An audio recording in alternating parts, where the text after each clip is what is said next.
Sign of the Raven, Chapter 4, Mistresses of Nathum. The conversation with matriarch Aronya was not very exhilarating. She did not appreciate her brother behaving improperly for the likes of his rank, and because she held Rayan personally accountable for the events in the Drakenar, he got to hear some awful lot from her.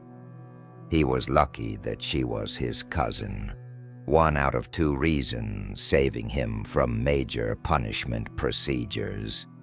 Besides, there were much more pressing issues to discuss, which is why she refrained from consequences, for now. Nevertheless, he wasn't in a good mood. Aronya had verbally chastised him for certain, not only due to the escapades of the previous night, but also because she had questioned his sense of duty lately regarding the events at Nathum and Zakurai. As commander of the Blood Blades, Rayan was in charge of securing the provinces of Rayan, especially those at the borders, not to speak of the holiest of sanctuaries beneath the Mother Tree. Furiously, his queen cousin had accused him of putting the matriarch at risk. She had spat poison and bile, throwing every shabby insult at his head that came to her mind in anger over the ritual murders, as well as the theft of the Ravenstone from Zakurai's temple. Two horrific crimes deliberately carried out during the Blood Moon festivities simply needed to be taken as direct declaration of war against the throne. Aronya threatened to impeach him if he did not resolve this matter immediately. Her wrath was justified. It was the most gruesome massacre Rayan had witnessed since the time of the Old Blood feuds, a disgrace to his regiment and a serious threat to diplomatic relations with Nemisava. Rayan had not forgotten the uprising Nemisava's elders had rehearsed a few days ago in the council hall of Spirit Waters. His brother-in-law was one of them.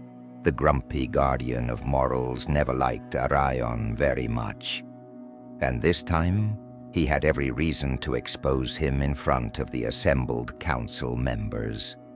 Bestially and brutally beyond all measure, the perpetrators had acted, with a clear message towards not only the Rayan, but also the Nemesian government. The fact they were still at large would soon be blamed on the Lord Commander. It was almost worrying that Roxana, Rayan's military high council, had not taken him under harsh cross-examination herself by now. Hot vapors rose from the thermal pool of the boiling grottos. The dense steam concealed the sweat that appeared on Rayan's forehead at the thought of bloody deeds becoming public. His mind did not find much rest, since Zakani had called him to the crime scene in Deepwood. What should have become a rare moment of recreation in the thermal water turned out to be more of an unpleasant stay, further fueling the rage burning within his chest. As always, the water was a bit too hot. If Aronya was so keen to make personnel changes, she should start with the spa's warden. Rayan's head dangled sullenly on his shoulders, and not even in the seclusion of the bathhouse was he safe from the rioter, who had only made things worse last night. As disruptive as always, Aaron shuffled towards the pools with a mighty hangover. When he saw his cousin bobbing morosely at the edge of the water, his question as to why he had woken up in the palace this morning was quickly answered. "Ah, my blood angel," Aaron trumpeted. Rayan did his best not to lose his composure, but his cousin has never made it particularly easy for him.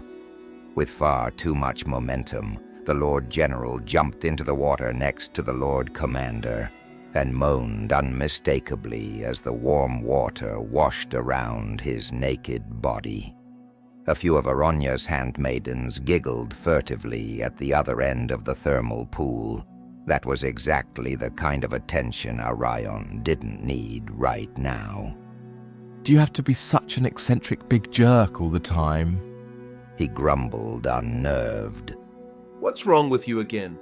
Aaron had no sympathy for his cousin's whims.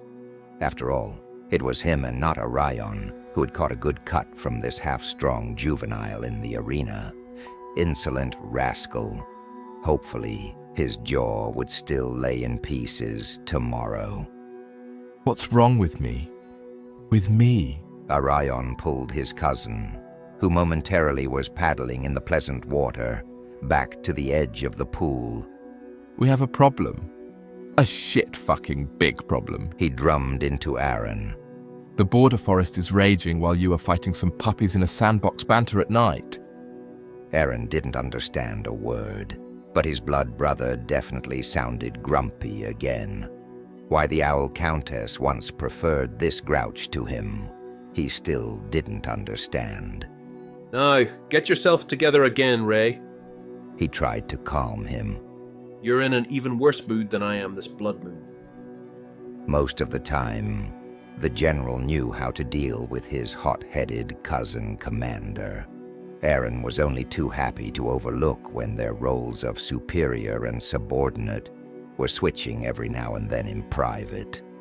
After all, his office should have belonged to Rayan. It was him who had once founded the Rajidrak to form a presentable army out of Rayan's poorly organized and little cultivated mercenary gangs. The highest office falling to Aaron was solely due to him being the matriarch's twin brother. For this reason, he usually let himself be dutifully instructed by Rayan, even though not without teasing him. Let me guess. She didn't let you have a go again before you left, eh? That was the final straw. Rayan grabbed Aaron by the neck and violently forced him underwater.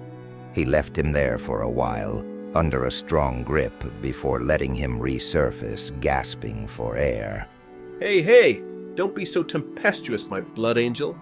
The general sneered, still a little out of breath. Why don't you invite me to dinner first? Aaron had a lot of fun luring Rayan out of his reserve. But his fooling around was not to last long. A dark-skinned wardrobe of a man also found his way into the bathhouse shortly after the general. He headed straight for the two Rayonnais and pushed the brawlers apart with his muscle-bound shoulders as he climbed into the pool. Next to Zakane, the two somehow always felt a bit smaller, which was probably because he was about 1.5 feet taller than them. Rayan's lieutenant looked even more sinister than the commander himself, and that couldn't bode well, as Aaron quickly realized. Did you both sleep on a nail board, or what? He asked jokingly. Rayan crossed his arms, side-eyeing Zak. Go tell him. Zakane wetted his face with the sulfurous thermal water. Then he snorted vigorously and reported to the general on the events at the temple and Nathum. He told him about the stolen stone of power, about the women's corpses he had found in a deep-wood house, and about the sadistic calculation with which they had been executed. Aaron suddenly lost all his humor. I think I'm going to puke. All the talk of intestines and formally dissected women's corpses hit his stomach, which wasn't quite sober yet. He was already musing for the exit at the edge of the pool, but a dark man's strong hand was laid down on his shoulder before he could leave. There's more. Zakane informed him with bass-heavy voice, propping up his stocky body with his upper arms at the edge of the pool. Aaron and Rayan did the same. Obviously, their lieutenant didn't want a word of what he had to say reach the ears of any other person in the bathing hall, even though they seemed far enough away. Zakane's secrecy should prove to be useful. According to him, his sensitive olfactory bulb had detected a smell on the way to the thermal spring, an extremely special smell. Fear. He was famous for his resourceful nose. Whenever the three of them spent an evening in the Golden Pheasant, he was able to determine the composition of any alcoholic drink at the regulars' table down to the percentage. Same was true for meals, body odors, and all other scents wafting around him.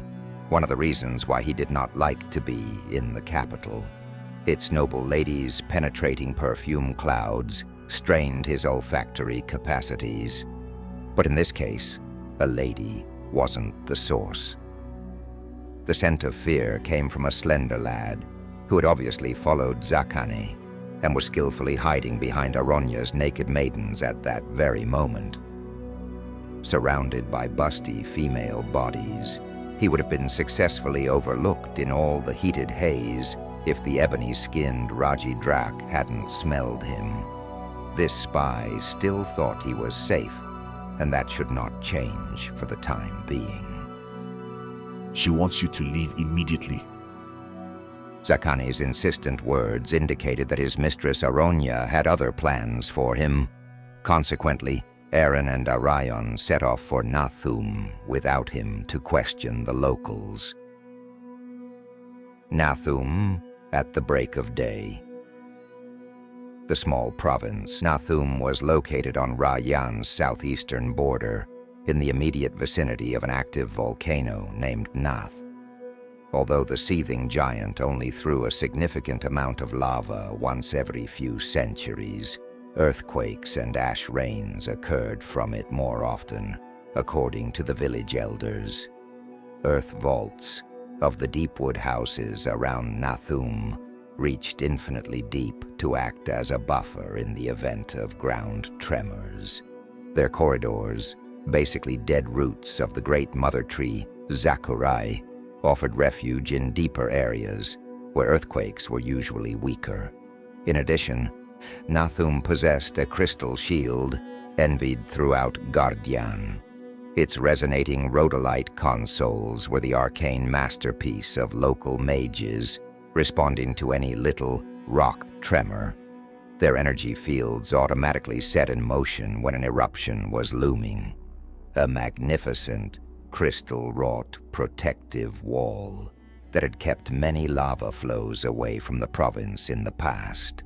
Again and again, the magma whipped up against the arcane shield, cooled, weathered in parts, and then splintered in another volcanic quake, allowing razor-sharp fragments of a basalt dome to form around the shield. Because of them, the border town was an imposing eye-catcher for every traveler from afar, even if the shield had weakened considerably by now. Still an amazing sight for Aaron whenever he visited Nathum. When he was younger, he mostly considered map drawings for this place to be exaggerated fantasies of artistic freedom from the hands of cartographers. Astonishment came over him when he learned that all those artsy images were authentic. Tightening the reins, he slowly restrained his dragon Rasheku from descent to landing before setting the majestic animal down on a hillock. In recent years, he had barely made it to Rayan's east. Most of the time, he was quite busy on the Dragon Peaks. When he needed a break every once in a while, he usually ended up in the capital or a little farther down south. Not so Rayan, who obviously had spent way more time around these borderlands since his marriage. You're getting around quite a bit. Aaron whispered to his cousin, who also landed close to his position with his blood dragon, Aragosh. So would you if you inspected the outskirts more often? Rayan replied, relaxing in his flight saddle. The nightly route across the Rakatan steppes was on the commander's neck. With slight cracking noises, he stretched and took a sip from his leather drinking bottle. Inspecting them into the border bushes, you mean? Aaron couldn't just leave it. Meaningfully, he bent over his saddle horn in Rayan's direction, and as always was way too nosy. Now tell me, did you screw her one more time before all this shit here went down or not? Rayan held back, even if it was difficult for him. He was stressed enough and with best will in the world had no sense for Aaron's childish provocations. You don't screw a Nemesian woman. You make love to her. He corrected Aaron gravely, putting his drinking bottle back into the saddlebag. He knew himself that his description was not always true, but he wanted this talkative idiot next to him to finally shut up. I see.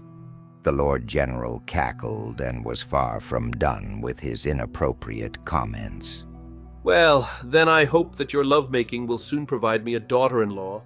As she was promised to him in return for voluntarily withdrawing like a man of honor from courting Rayan's Lady of Heart, now wife.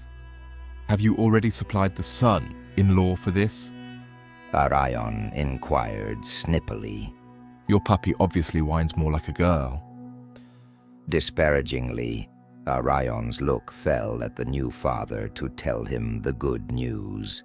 Aaron's puzzled look was all the satisfaction the commander needed. The little lad supposedly comes after you. Rayan let him know, peppered with a smug grin.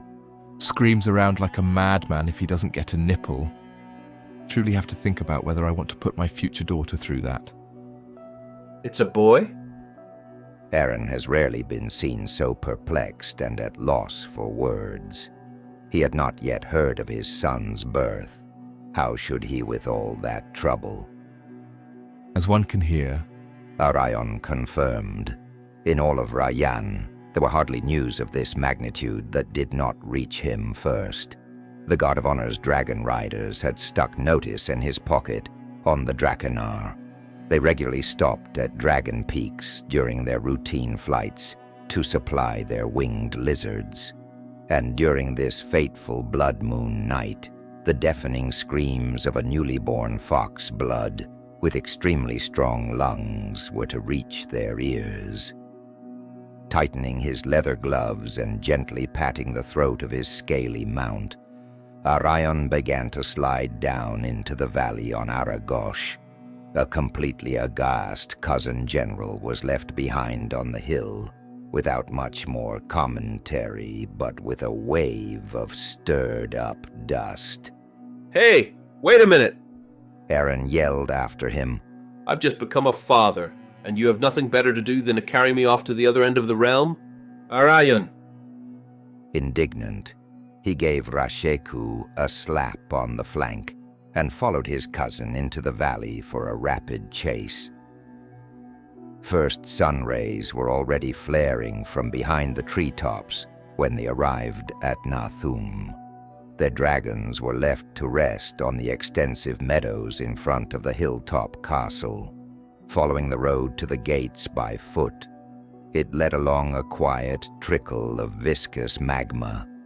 It was the natural outlet of Nathum's great forge, which rested behind the walls of the provincial town. Temperatures of the boiling embers had the moor in close proximity firmly under control. A sultry mist rose incessantly from the swampy ponds.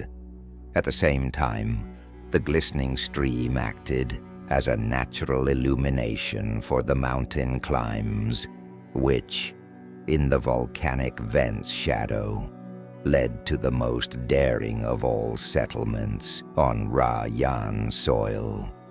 In clear contrast, the reception for Reuben Burr's heads of military was chilly. Those ritual murders had terrified the entire province, although the tall pinnacle towers of the old border town were well protected by sturdy stone walls who knew what vile creatures gained entry into the city in the dark of night. For safety, Nathum had sealed itself off from the outside world for a good week. Neither word nor wares penetrated from the outside to the inside, or vice versa, which little by little consumed the stocks of the hill fortress. For it to take days until the armed forces commander-in-chief showed up was an affront to many. After all, they had dragons and could have been here within a few hours if they wanted to. Much more arduous and also more dangerous was the way on foot or horseback for any messenger who would have set out for Reubenburg in the course of events. Numbers of those who would have volunteered for this undertaking were low anyway. I have a feeling we're not going to get a friendly feast. Aaron could feel the inhabitants' suspicious looks like stabs in his back as he walked through the alleys towards the council building with Rayan. Once there, an angry crowd of women awaited them. A colorful mixture of Rayan and Nemesian provincial godwits practically snorted them into the hall.